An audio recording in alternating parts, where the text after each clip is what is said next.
네, 안녕하십니까. 부동산 공법을 강의하는 김동현입니다. 자, 우리 이제 기본 이론 3, 4월 달 과정을 이제 어떻게 공부를 할 것인가. 자, 우리 이제 1월, 2월에 공부했던 내용들 가장 기본적인 뼈대를 잡는 과정이었습니다. 그리고 1월, 2월 이렇게 2달 동안 공부를 하셨어도 사실 워낙 양이 방대하다 보니까 거의 뭐 기억에 남는 것 이렇게 없을 수도 있습니다. 뭐 상관없습니다.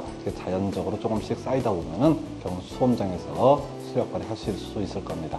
자, 이제 기본 이론 과정에서는요, 여러분들이 공부해 가시는 방법. 제일 먼저 역시 똑같이 뼈대를 잡는 방법이 가장 기초입니다. 그래서 지난번에는 이제 큰 그림 이렇게 쓱 훑어보고 이해 안 되는 상황이었는데 이제는 큰 그림을 보시게 되면 대강 중간중간에 생각나는 것도 있을 겁니다.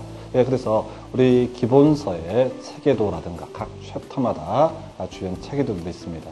이 내용을 파악하실 때 먼저 전반적인 그림 가볍게 확인해 주시고요. 그걸 다 이해하시려고 하시면 안 됩니다. 간단하게 확인해 주시고 그리고 이제 본문들을 확인해 가시는데 저희가 이제 기초 이론할 때도 누차 말씀드렸지만은 자, 주어 수로 끊어서 짧게 읽는 훈련들 해 주셔야 됩니다. 그게 이제 진도를 빨리빨리 나갈 수 있는 방법도 하나가 될 것이고요. 또 시험 현장에서도 같은 실력을 가지고도 점수를 더 높게 받는 방법이 그게 있습니다. 그리고요, 자, 주어수를 통해서 주요한 핵심들을 확인하시고, 그 다음에 우리 이제 기본서에 들어가 있는 기출문제 지문들이 있고요. 또 제가 기초이론 과정에서 강조드렸던 그런 주제들 위주로 자, 단순 반복한다는 심정으로 자주 읽어주시는 것이 필요합니다.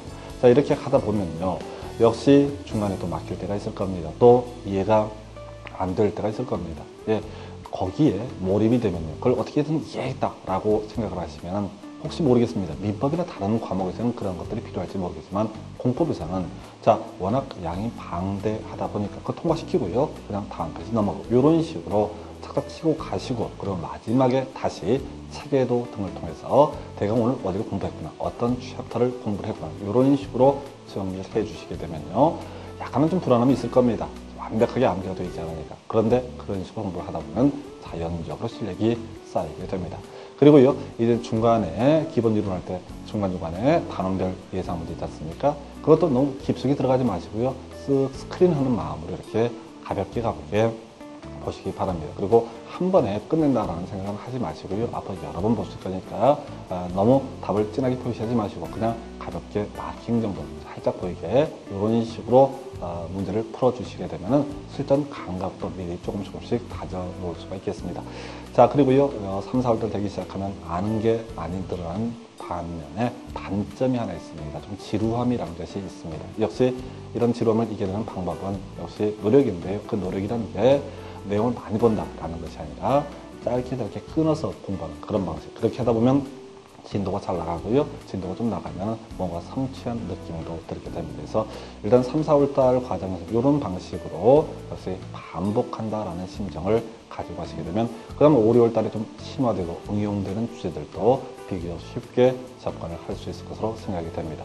자, 3, 4월 달 날씨들이 좋습니다. 그래서 그래도 열심히 이 수업이라든가 또는 동영상 강의를 통해서 놓치지 않고 조금씩이나마 따라오는 그런 모습이 아마 10월 달 우리 시험 보실 때 합격쯤으로 아마 여러분이 돌아올 것으로 보입니다.